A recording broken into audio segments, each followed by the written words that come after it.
Bonjour à tous, dans cette vidéo qui est le corrigé de l'exercice numéro 4, vous allez apprendre à mettre une bordure de paragraphe, une bordure de page et convertir du texte en tableau.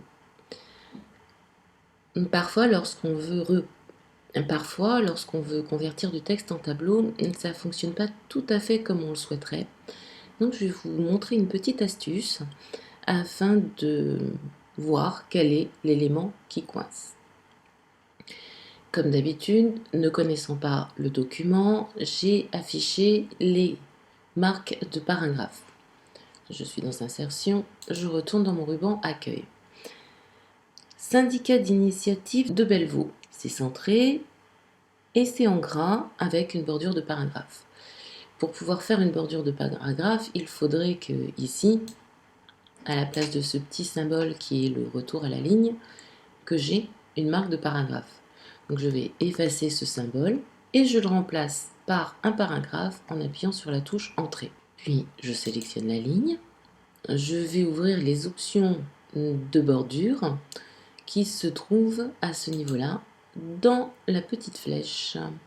Je descends tout en bas et je choisis bordure et trame. Dans cet onglet, Word m'indique qu'actuellement je n'ai aucune bordure de paragraphe.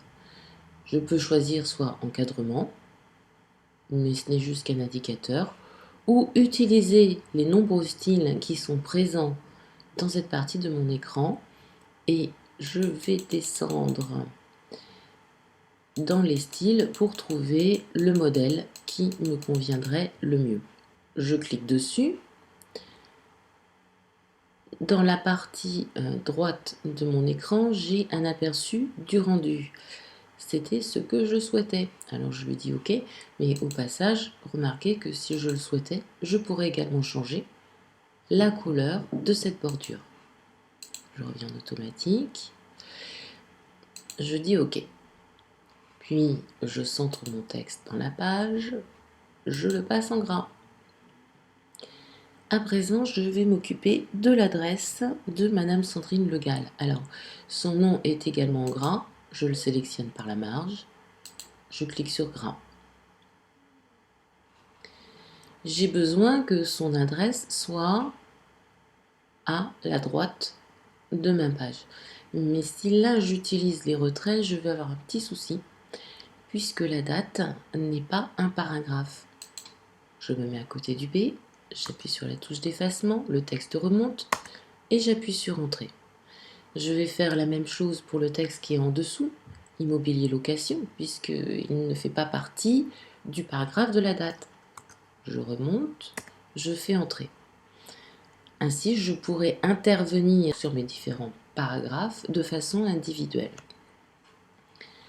Je me mets à côté de Madame Sandrine Le Gall et j'utilise l'outil augmenter le retrait pour pousser son adresse à la droite. Alors là, j'ai poussé un petit peu trop, eh bien c'est pas grave. Je me place sur l'outil qui est juste à côté, diminuer le retrait et je clique gauche une fois dessus. Je m'aperçois que son adresse est quand même un peu décalée de mon titre. Eh bien, je vais intervenir sur l'alignement.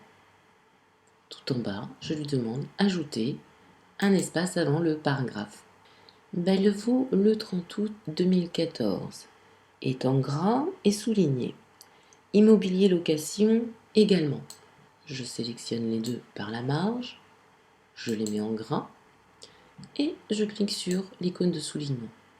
J'en profite pour vous montrer que dans la petite flèche qui est à côté du S, vous y trouvez d'autres types de soulignements et vous avez également la possibilité d'en changer la couleur. Le 30 août 2014 n'est pas en gras. Je le sélectionne, clic gauche enfoncé glisser, j'enlève son gras. Voilà qui est fait. Immobilier location, c'est centré, je le sélectionne et je centre.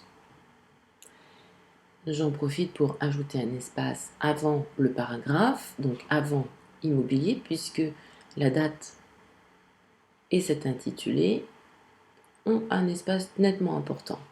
Donc je vais dans l'interlignage, ajouter un espace avant le paragraphe.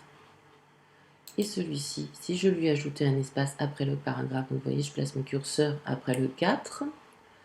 Je retourne dans l'interlignage, ajouter un espace après le paragraphe. C'est pas mal ainsi. Je vais également faire la même chose pour immobilier location. Interlignage, ajouter un espace après le paragraphe. Voilà qui est fait. En regardant mon document, dans la barre de titre, je m'aperçois que je suis en mode de compatibilité. Je vais donc en modifier l'état et enregistrer mon document au cas où le logiciel planterait. Fichier, enregistrer sous. Je vais choisir l'emplacement où je souhaite l'enregistrer, mais remarquez que sur la version 2016, le logiciel me propose de l'enregistrer directement dans mon dossier d'exercice. Alors pourquoi mon privé? Eh bien, après le mot location, j'ajoute mon prénom. Mon fichier est bien un document Word.docx, le X qui a fait son apparition depuis la version 2007, et j'enregistre. Je suis toujours en mode de compatibilité, ça n'a rien changé. Alors je vais dans Fichier et je clique sur le bouton Convertir. J'ai préféré faire d'abord mon enregistrement et ensuite m'occuper du mode de compatibilité au cas où j'aurai un problème avec Word, c'est-à-dire un plantage. J'accepte les conditions de ce petit message. OK. Voilà qui est fait. À présent, je vais m'occuper de mon tableau et en profiter pour vous parler d'un petit problème qui est assez récurrent. Là, j'ai 1, 2, 3, 4, 5 lignes qui doivent être transformées en tableau avec 4 colonnes. Je les ai sélectionnées. Insertion, tableau, convertir le texte en colonnes. Ici, la surprise est que le logiciel me propose de créer 5 colonnes. Pourquoi 5? Alors, logement et nombre de personnes, déjà, c'est séparé par une tabulation. Vous voyez que dans mes informations de séparateur de texte, il a reconnu qu'entre les mots, j'avais une tabulation. Nombre de personnes, site, j'ai également une tabulation. Site, tarif, j'ai une tabulation qui les sépare. Donc je devrais avoir 1, 2, 3, 4 colonnes. Et non 5.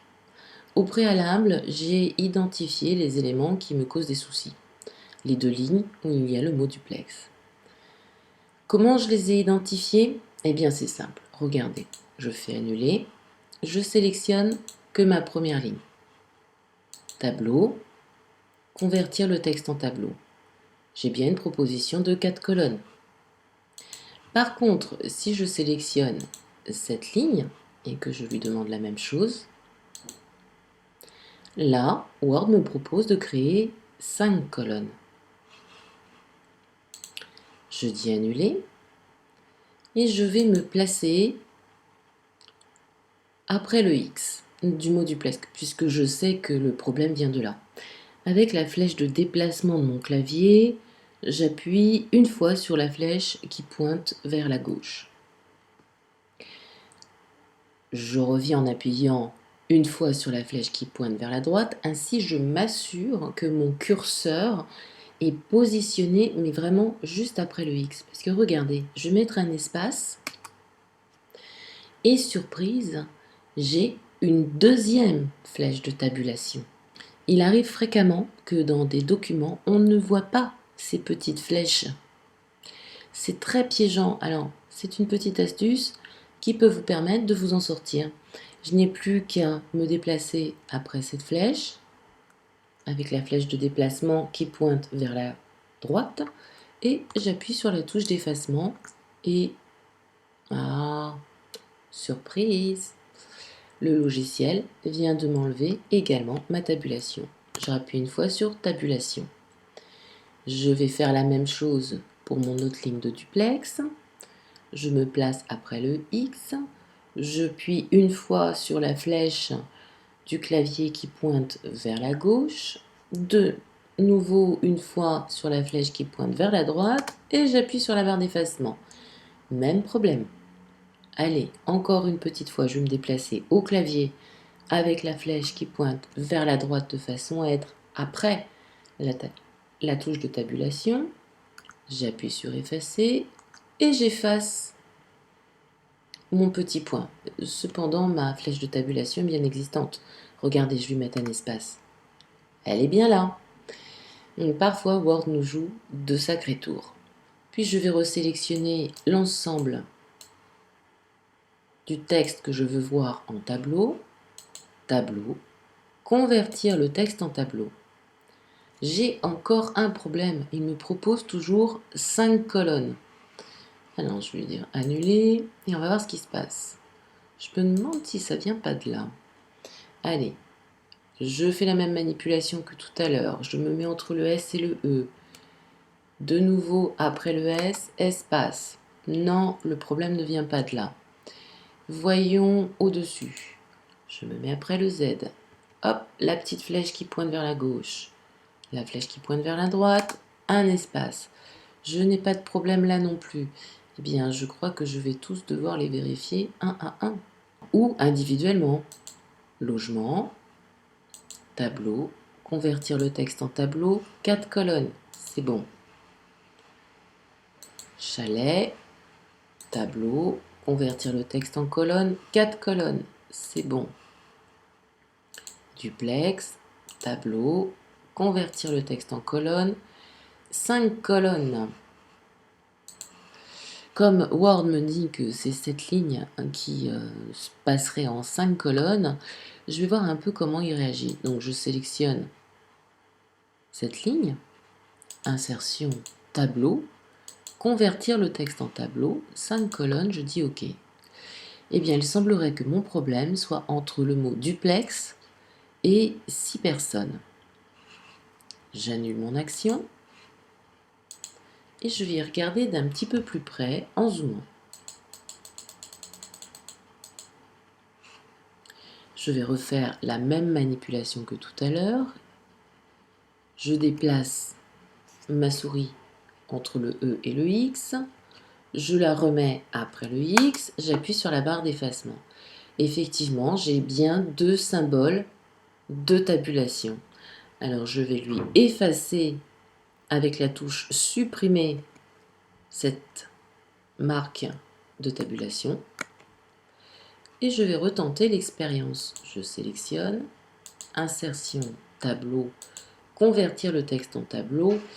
Et là, au bonheur, il me dit qu'il me créerait 4 colonnes. Alors, tentons l'affaire. Je sélectionne tout, tableau, convertir le texte en tableau, 4 colonnes, je dis OK. Et voilà, enfin, mon tableau.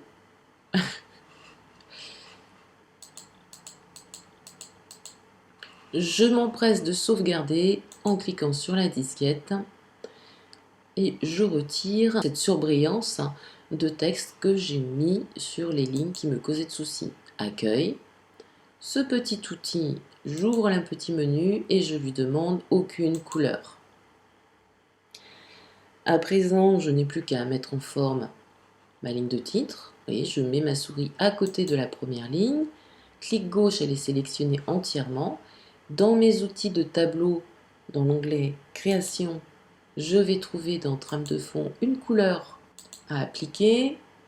Également, au niveau de disposition, je vais pouvoir lui demander de centrer avec les outils d'alignement le contenu de ces cellules. Et dans Accueil, mettre le texte en gras. J'ai besoin également de créer un espace entre mes 2 premières lignes de texte, elles sont un peu trop collées au tableau, ainsi que les lignes de texte qui sont sous le tableau. Je sélectionne ces lignes, toujours dans Interlignage, ajouter un espace après le paragraphe. Pour ces tarifs, je place mon curseur avancé et je vais également aller lui demander ajouter un espace avant le paragraphe. Je place mon curseur à côté de « À bientôt ». Je m'aperçois qu'au bout de ma ligne, j'ai un retour à la ligne et non pas un paragraphe. Donc l'interlignage en espace entre la paragraphe ne va pas fonctionner. J'efface, je recrée mon paragraphe, mon texte est correctement positionné. Je viens me mettre avant le L, j'appuie aussi sur Entrée et je déplace le texte, le responsable, au même niveau que l'adresse. Alors pour être sûr que ce soit au même niveau, je vais réduire mon zoom. Il ne me reste plus qu'à utiliser l'outil de retrait. Vous voyez, ça bouge dans la règle. Mon petit curseur, mes outils de retrait sont venus s'aligner à l'adresse. À présent, je vais m'occuper de ma bordure de page. Une bordure de page, on peut également le trouver dans la version 2013 et 2016 sur l'onglet Création. Tout au bout, nous avons bordure de page. Ça m'ouvre tout de suite la boîte de dialogue, la même que tout à l'heure, quand j'ai voulu mettre une bordure de paragraphe.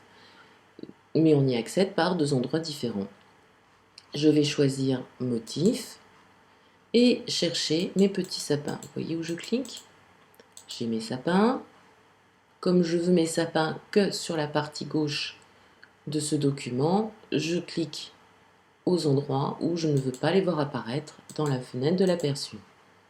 Je dis OK. Je vais prendre mon petit pingouin que je vais déplacer afin de le positionner dans mon document.